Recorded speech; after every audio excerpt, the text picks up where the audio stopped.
Alors, dans cet exercice, nous allons faire de la géométrie du parallélogramme et en particulier calculer l'aire d'un parallélogramme. Alors, première question, on vous donne 3 points A, B, C, et ensuite on vous demande de déterminer le quatrième point du parallélogramme ABCD.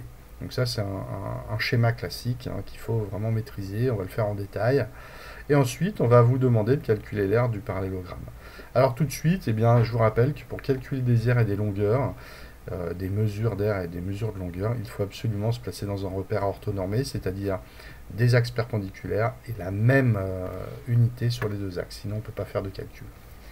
Alors première chose, quatrième point d'un parallélogramme. Comment analyser? Donc on vous donne 3 points et on vous nomme le parallélogramme ABCD.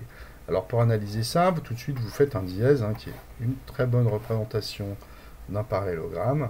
Très bien. Et vous nommez ensuite, alors on choisit un sens de rotation, n'importe lequel, on va prendre le sens horaire, le sens des aiguilles d'une montre, et vous placez vos points. Donc A en tournant, A, B, C et D. Voici une figure, une représentation schématique d'un parallélogramme ABCD. Alors ensuite, analysons notre problème. Nous connaissons le point A, nous connaissons le point B, nous connaissons le point C, et nous cherchons le point 2, qui est en fait l'inconnu de notre problème. Donc une inconnue se définit toujours par rapport à quelque chose. Et comment vais-je pouvoir trouver ce point D? Eh bien, on voit que c'est une propriété du parallélogramme, que vous connaissez bien, j'espère. Eh bien, je vais obtenir le point A, le point D, comme image de A,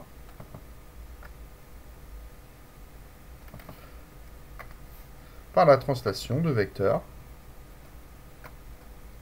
BC. D'accord? Je vais partir d'un point connu. Je vais appliquer une translation d'un vecteur qui est connu. Et donc, je vais obtenir les coordonnées de D en ajoutant aux coordonnées de A le déplacement de vecteur BC. Tout simplement.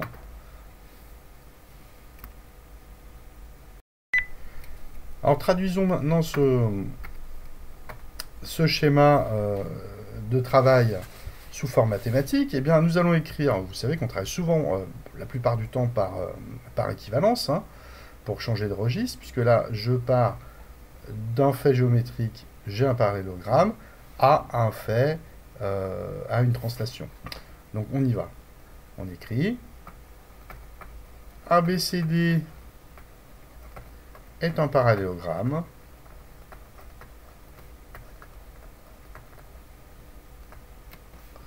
si et seulement si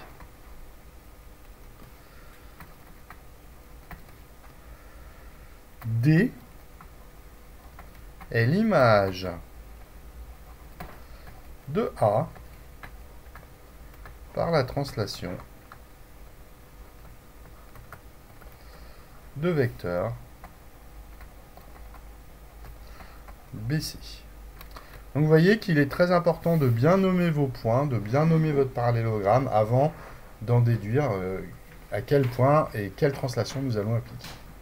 Voilà donc le schéma de travail. Nous allons maintenant appliquer ce schéma à notre problème. Donc, j'ai besoin du vecteur BC. Le vecteur BC, toujours pareil, je décompose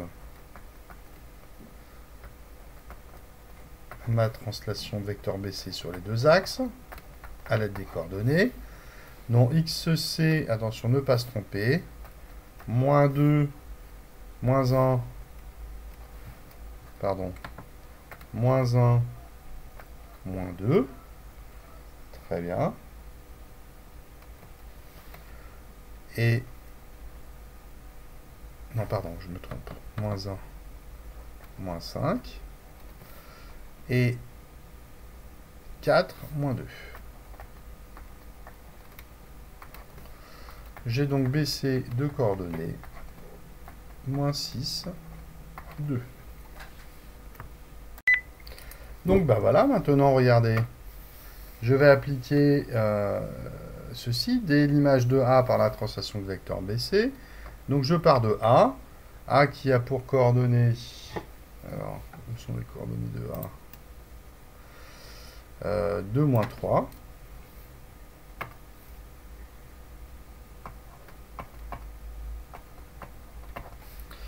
J'applique la translation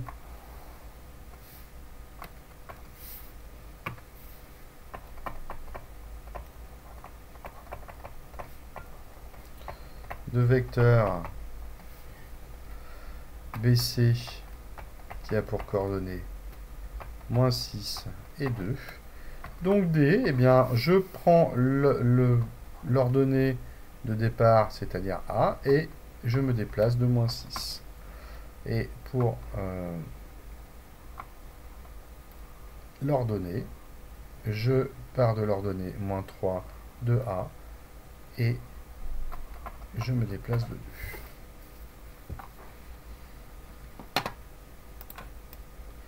On en conclut le point D a pour coordonnées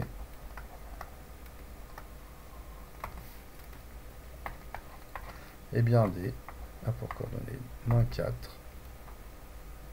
et moins 1. Voilà. Très bien.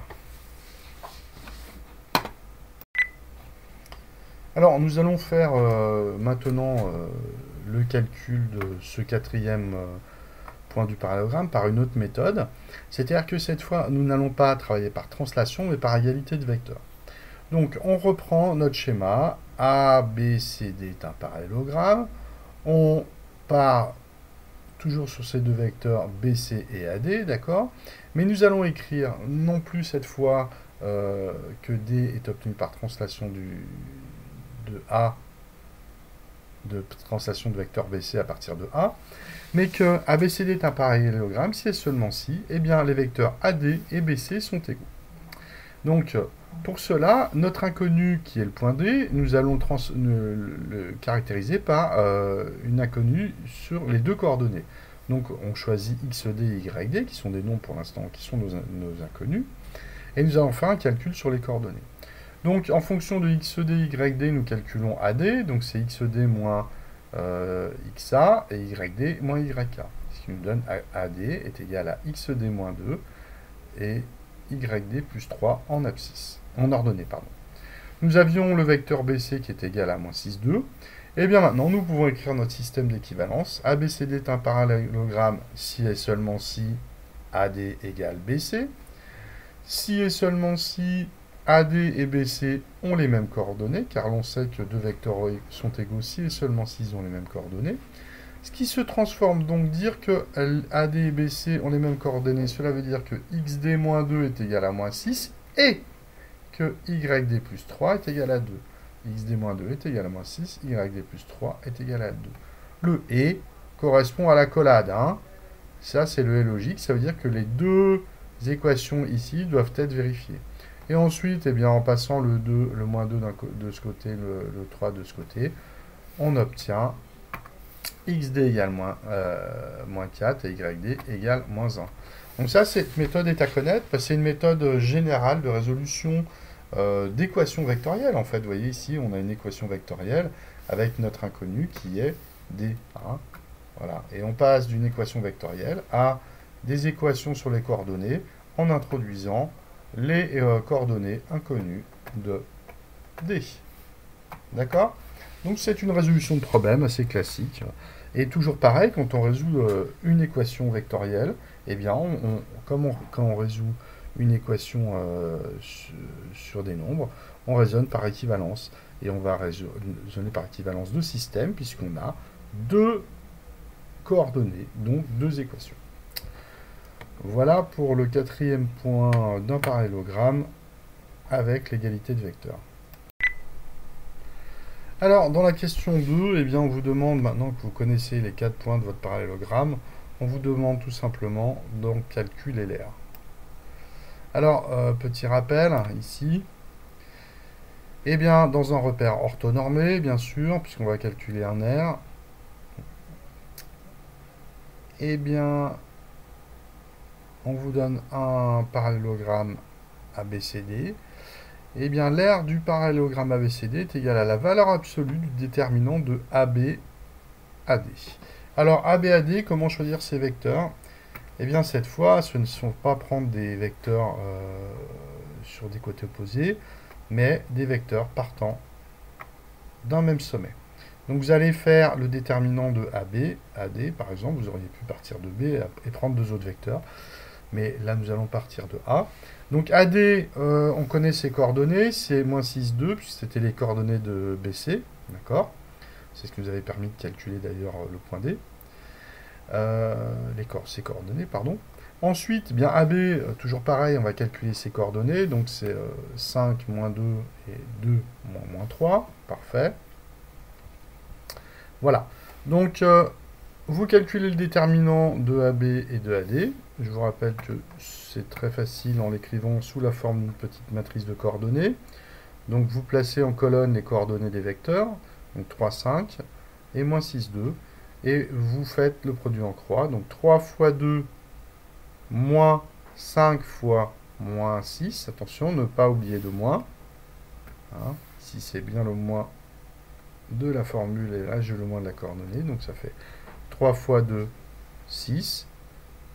Moins 5 fois moins 6, ça fait 30. 30 plus 6, 36. Donc on en conclut que le parallélogramme FBCD a une aire égale à 36, quoi? Eh bien, unité d'aire, puisqu'on ne nous a pas donné l'unité sur les axes. Eh bien, vous appelez ça des unités d'aire. D'accord? Voilà, c'est terminé pour cet exercice.